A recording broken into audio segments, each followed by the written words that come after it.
Bapak Ibu, Shalom. Terima kasih, ini saat yang penuh sukacita bagi saya jujur.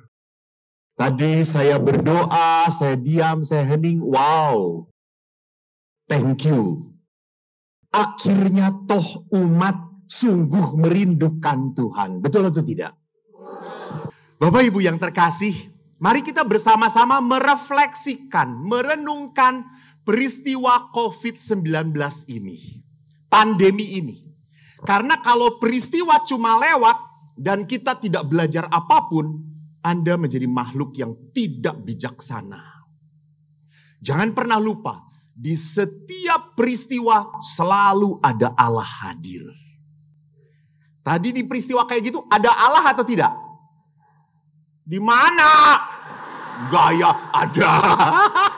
Kenapa orang Katolik itu kadang-kadang sok suci gitu ya? Ada. Di mana? Allah nggak akan hadir kalau semuanya teriak seperti tadi. Allah tidak akan pernah dirasakan karena semuanya apa? Menyalahkan. Semua menyalahkan. Ingat perayaan Ekaristi. Dimulai dengan apa perayaan Ekaristi?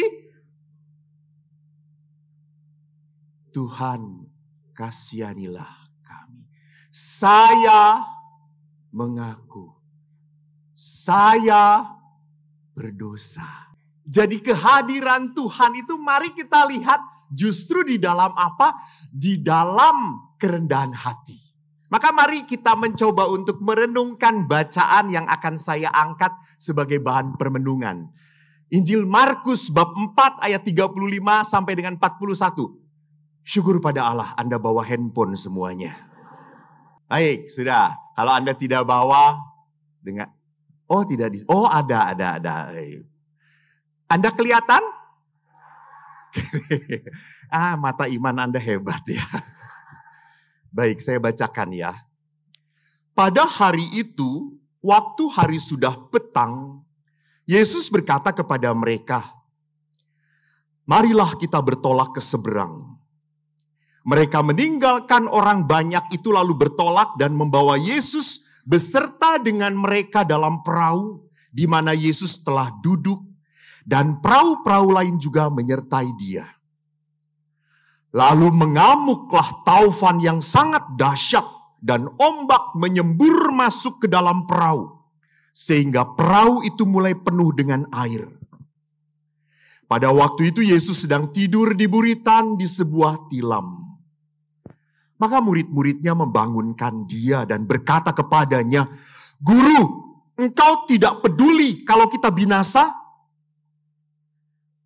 Yesus pun bangun, menghardik angin itu dan berkata kepada danau itu, "Diam, tenanglah." Lalu angin itu reda dan danau itu menjadi teduh sekali. Lalu Yesus berkata kepada mereka, "Mengapa kamu begitu takut? Mengapa kamu tidak percaya?" Mereka menjadi sangat takut dan berkata seorang kepada yang lain, "Siapa gerangan orang ini? Sehingga angin dan taufan pun taat kepadanya." Demikianlah sabda Tuhan. Terpujilah Kristus. Saya akan mengutip apa yang direnungkan oleh Bapak Fransiskus. Bapak Paus Fransiskus pun memakai perikop ini untuk direnungkan. Bukan Bapak Fransiskus mengikuti saya, salah. Saya mengikuti beliau. Jadi Bapak Paus Fransiskus memperlihatkan dua hal. Apa? Pandemi ini menyadarkan bahwa kita tinggal di perahu yang sama. Ingat, penderitaan mana yang mengguncangkan kita? Penderitaan mana yang membuat seluruh dunia gempar? Pandemi. Perang Ukraina Rusia. Kita cuma perang. Ada diskon di sana, ada di mana diskonnya gitu ya. Lihat, Walaupun perang terjadi di luar kita, jauh dari kita, mungkin mari kita berdoa sejenak. Paling kita juga, Tuhan tolonglah orang-orang di Ukraina, semoga mereka diselamatkan. Marilah kita berdoa.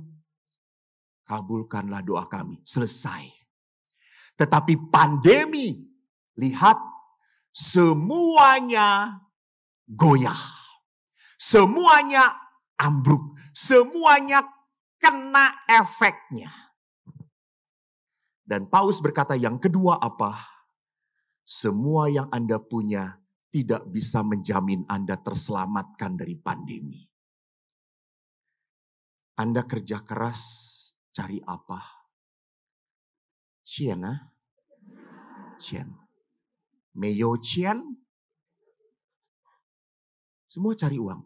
Pertanyaannya, apakah Anda bisa terjauh dari pandemi karena uang Anda? Enggak.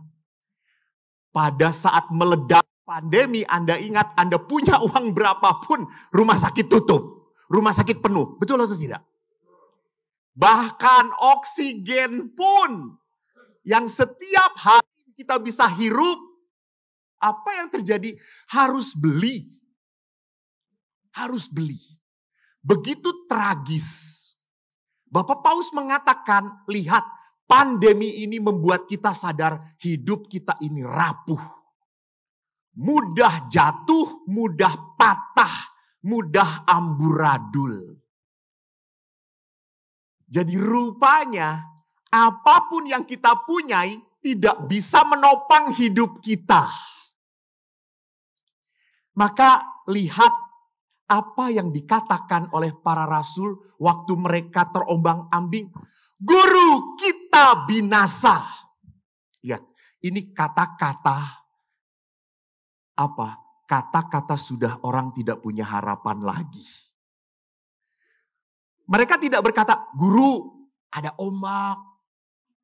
Perahu kita penuh air. Lalu pasti Yesus akan menjawab, ayo kita keluarkan airnya. Gitu ya, itu tuh. Iya kan? Tapi mereka kan ngomong, kita binasa, itu berarti kata-kata titik. Kata-kata tidak ada harapan. Mati kita. Selesai sudah. Jadi ini adalah kata-kata yang membuat Yesus terpukul.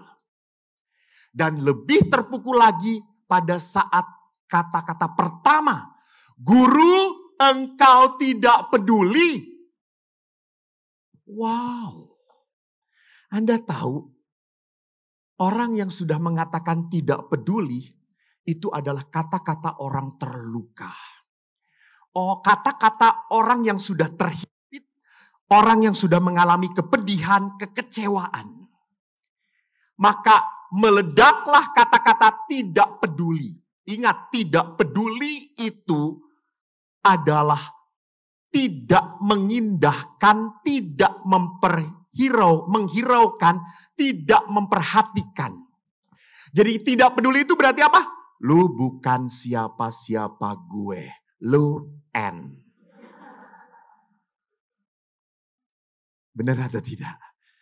Maka lawan dari cinta adalah apa? Tidak peduli.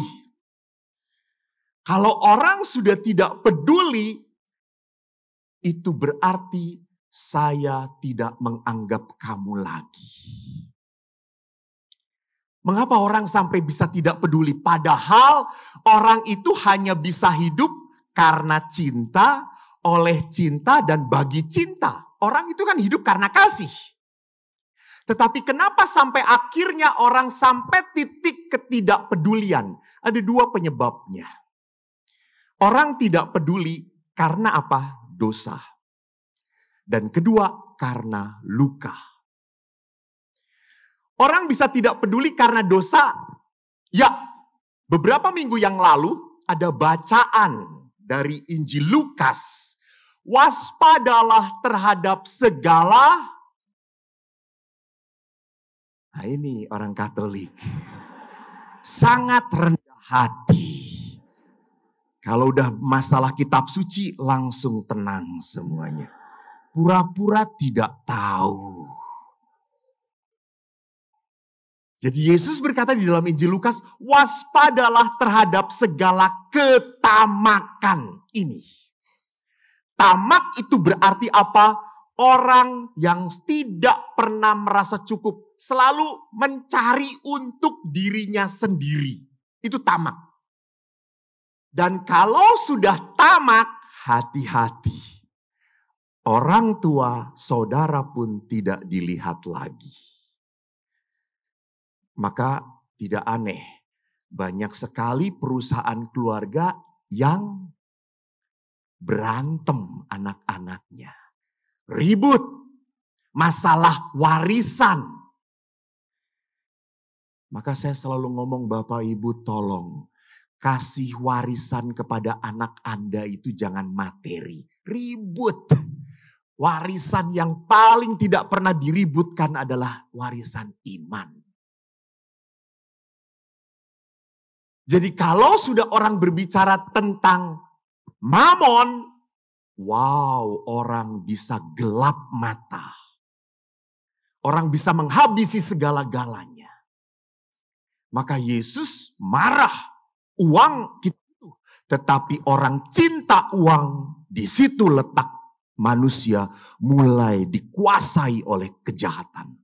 Dikuasai oleh si iblis. Itu dosa. Yang kedua adalah apa? Luka.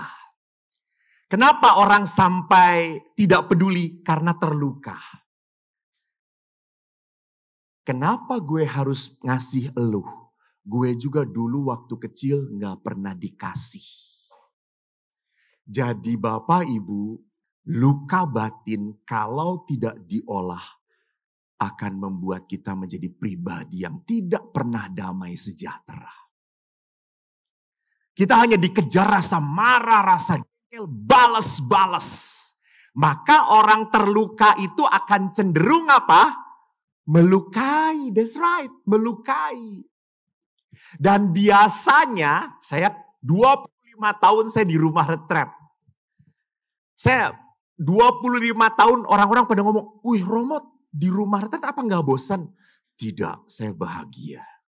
Di dalam rumah retret, kalau saya sudah bertemu dengan anak-anak remaja, SMA, apalagi anak SMA, umumnya saya bisa melihat anak mahasiswa ataupun SMA, umumnya orang terluka itu berkumpul dengan orang-orang terluka.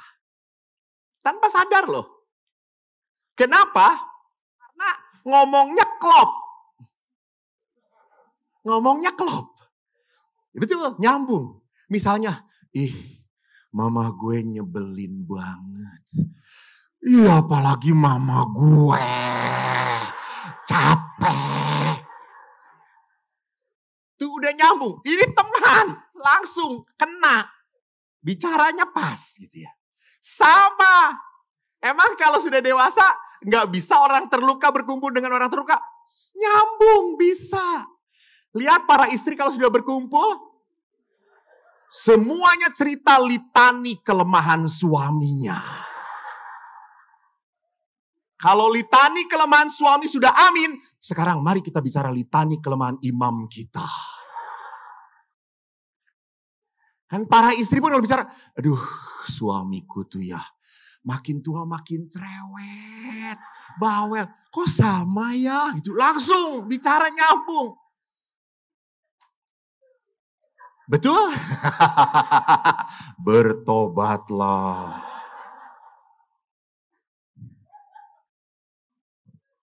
Beda kalau apa? Kalau misalnya ibu ini adalah ibu yang baik, yang sukacita gitu. Pada saat mendengar cerita bahwa suami gue itu ya, tahu nggak? Makin lama makin cerewet. Ibu jangan begitu, bagaimanapun suami ibu.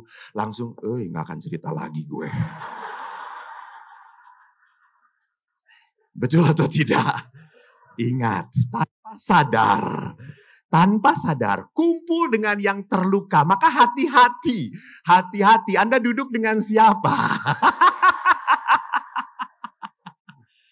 Jadi saudaraku, orang mempunyai sifat cuek, gak mau tahu, gak peduli. Karena dua hal itu, dosa dan luka. Lihat apa yang terjadi. Memang pandemi seperti ini menjadi sebuah saringan. Rupanya pandemi ini menyaring kita. Apakah kita ini adalah pribadi yang beriman atau pribadi yang kurang iman? Jadi peristiwanya sama. Jadi walaupun peristiwa pandeminya sama, apakah semua keluarga seperti ini? Tidak, saya yakin keluarga Anda hampirlah gitu ya. Jadi memang peristiwa yang sama belum tentu dihadapi dengan sikap yang sama. Saya ingat sekali Bapak Ibu, sewaktu Musa mau memasuki tanah terjanji. Apa nama tanah terjanji? That's good, tanah Kanaan. Musa masuk tanah terjanji? Tidak. Lalu pada saat di pinggir tanah terjanji, Musa bicara kepada 12 suku Israel. 12 suku anak-anak Yakub.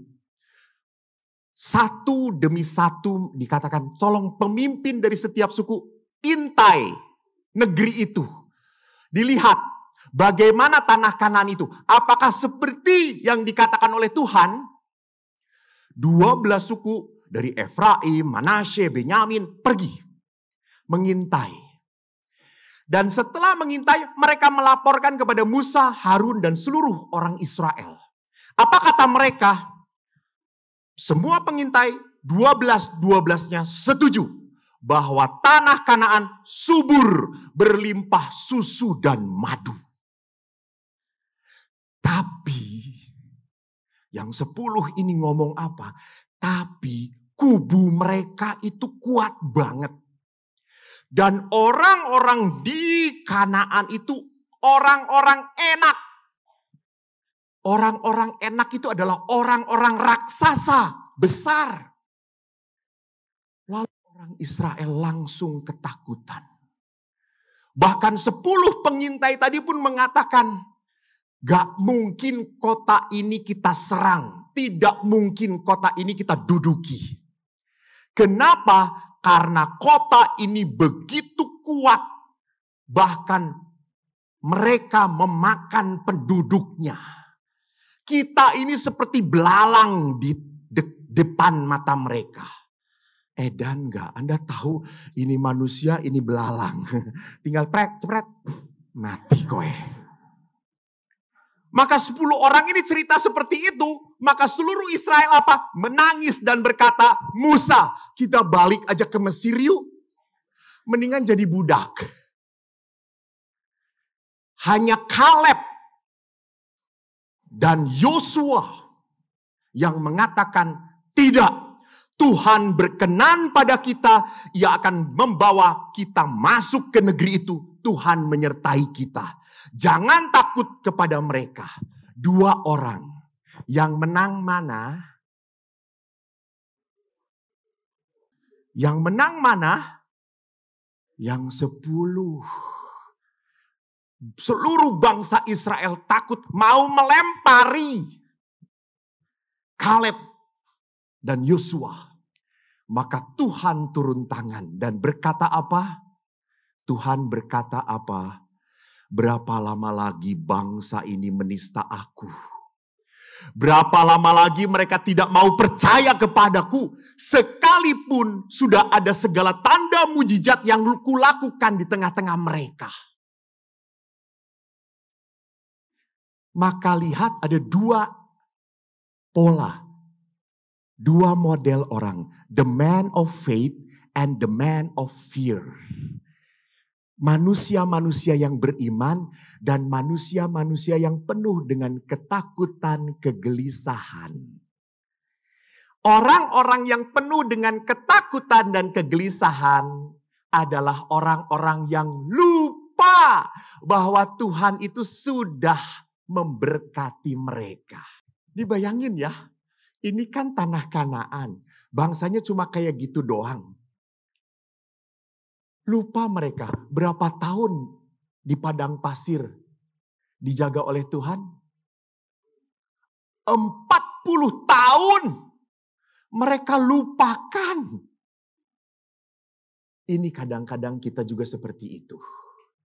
Dikasih sakit sedikit kita marah dan berkata, Tuhan melupakan aku. Sebelum sakit berapa tahun Tuhan memberkati engkau? Benar atau tidak? Seringkali seperti itu. Kalau kita punya masalah, kalau kita punya penderitaan, kita melupakan berkat Allah yang sudah kita terima begitu banyaknya. Sehingga apa? Sehingga akhirnya kita tidak percaya pada Tuhan. Karena apa? Karena penderitaan ini. Yang kedua, orang-orang penuh ketakutan itu adalah orang-orang yang tidak mau bergerak. Mereka sudah mapan. Padahal hidup iman itu harus berkembang. Halo, harus berkembang. Berkembangnya lewat apa? Tuh kan orang Katolik, pinter. Iman itu berkembang bukan karena fasilitas. Justru iman itu berkembang karena penderitaan. Baca di dalam kitab suci. Penyakit, masalah, penderitaan adalah tempatnya Tuhan untuk membuat mujizat. Betul atau tidak? Betul. Jadi Bapak Ibu jangan lupa kalau Anda punya masalah, Anda punya penyakit, Anda punya tekanan hidup. Jangan takut. Berarti Anda itu kandidat mujizat Tuhan. Lihat, kenapa? Karena memang Tuhan itu hadir untuk menunjukkan pada kita tangan Dia. Dan tangan Tuhan itu hanya bisa ditunjukkan kalau Anda apa? Mengaku. Nanti saya perlihatkan bagaimana akhirnya to be a man of faith. Menjadi manusia yang punya iman. Maka Bapak Ibu, lihat. Pandemi ini bukan masa hukuman. Bukan. Pandemi ini adalah saat bagi kita untuk menentukan pilihan. Pilihannya apa? Apakah berani Anda mengatakan Yesuslah andalanku, Tuhanlah kekuatanku. Tadi dikatakan bagus banget. Tuhanlah gunung batuku, Ia tempat perlindunganku. Hanya pertanyaannya, kalau Anda mengandalkan Tuhan, Anda mengimani Tuhan, jangan hanya percaya pada Allah dan pada kuasanya doang. Nggak cukup. Anda harus melakukan dua hal. Yang pertama, kalau Anda berkata Tuhanlah andalanku, Tuhanlah kekuatanku, Anda harus melakukan yang pertama apa? Datang pada Tuhan. Datang pada Tuhan. Datang kepada Tuhan sebagai apa? Sebagai pribadi yang mengakui kelemahan. Saya tidak mampu Tuhan. Saya tergantung padamu. Saya rapuh, saya butuh pertolongan dan campur tangan Tuhan. Jadi orang itu datang kepada Tuhan sadar akan apa? Akan ketidakmampuannya. Maka saya itu butuh diisi, dikuatkan, diteguhkan, dirasuki oleh kuasa Tuhan. Maka aneh, bin ajaib. Kalau umat sekarang senangnya misa online. Ekaristi itu Tuhan mau memberi makan. Mau mengisi jiwamu dengan roh tubuhnya. Supaya apa? Supaya kita itu kerasukan Tuhan. Kalau orang dirasuki Tuhan, akhirnya Tuhan itu menguasai dia. Menguasai dia. Jadi lihat, pada saat orang dirasuki Tuhan, akhirnya apa? Orang itu tidak hidup di dalam roh kedaging. Orang itu selalu memikirkan apa yang berkenan kepada Allah. Maka Bapak Ibu tolonglah. Kalau gereja itu punya sakramen yang amat dahsyat sekali, yaitu ekaristi. Pergilah ke sakramen itu sesering mungkin, biar engkau dirasuki oleh Tuhan. Anda tahu hampir semua santo santa hidupnya karena apa? Ekaristi. Waktu Bapak Paus Yohanes Paulus II begitu cepat dijadikan seorang santo, sekretarisnya harus memberi kesaksian. Tolong, kesaksian tentang Bapak Yohanes Paulus II ini, Bapak Paus Yohanes Paulus. Seperti apa beliau? Sekretaris ini mengatakan, kardinal, dia mengatakan, Bapak Paus itu kalau sudah menulis surat, membaca buku, banyak waktunya dihabiskan untuk rosario dan adorasi. Lihat, orang yang dirasuki oleh Tuhan. Anda boleh berkata, tapi pastor kan kita harus kerja. Kita kan sibuk. Please, sambil nyupir, ucapkan kata Yesus, Yesus. Jadi bukan berarti kalau kita ini awam, kita ini sibuk, kita tidak punya waktu untuk Tuhan, hanya pas-pasan pagi atau malam doang. Kata siapa? Anda bisa jalan pun sambil menyebutkan Yesus, Yesus, Yesus. Tadi saya berangkat dari Helena, saudara-saudara, mengucapkan kata Yesus, Yesus, Yesus. Orang yang percaya pada Yesus dilancarkan oleh Tuhan, amin. Di depan macet saya kena. Anda nggak kena macet? Tidak berdoa. Justru kok aneh, betul. Saya lihat bahwa pada saat orang dekat dengan Tuhan, kok tiba-tiba saja hidup ini menjadi serba sulit. Betul. Menjadi serba sulit. Menjadi kok banyak masalah. Ya betul. Karena apa? Setan tidak suka engkau dekat dengan Tuhan. Jadi walaupun macet, kata-kata Yesus ini tetap tenang saya. Jadi sambil macet, saya hafalin rumah makan menuju SMI. Satu persatu. Yang kedua adalah apa? Di samping kita harus datang pada Tuhan, kita harus punya komunitas yang baik dan benar. Komunitas yang baik dan benar serta menyelamatkan itu harus komunitas yang punya titik pijaknya sama dan tujuannya sama. Jadi komunitas yang baik dan benar itu harus punya titik pijak yang sama dan tujuan yang sama. Titik pijaknya adalah apa? Iman. Kita harus punya komunitas yang berdasarkan iman. Dan kita pun harus punya komunitas yang punya tujuannya sama. Tujuannya bukan hanya keselamatan di dunia ini, saudara-saudara. Halo. Kalau Anda menjadi orang Katolik, hanya tujuannya ingin selamat di dunia ini. Kasihan. Anda lupa. Anda menyia-nyiakan Yesus yang sudah tersalib. Yesus yang bangun dalam 3 hari. Maka kita harus punya komunitas yang tujuannya apa? Keselamatan kekal. Itulah komunitas yang membawa apa? Membawa kepada keselamatan. Pada saat kita punya komunitas yang baik, benar dan membawa keselamatan, maka kita menjadi pribadi yang selalu mendengarkan suara dari Tuhan. Bukan suara-suara kegelisahan.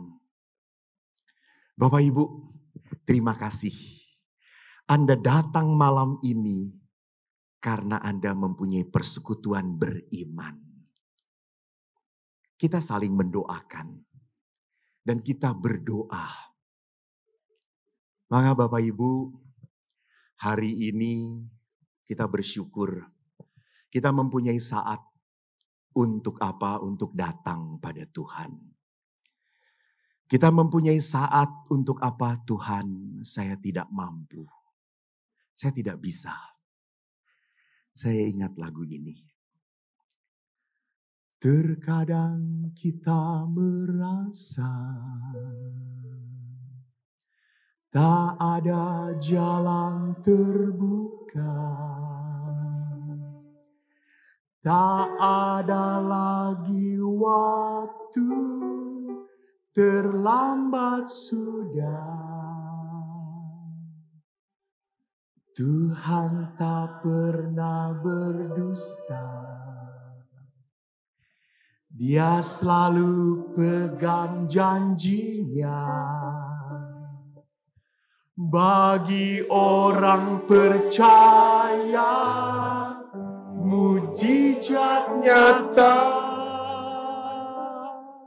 Saudara-saudara, saat ini bukalah hati Anda.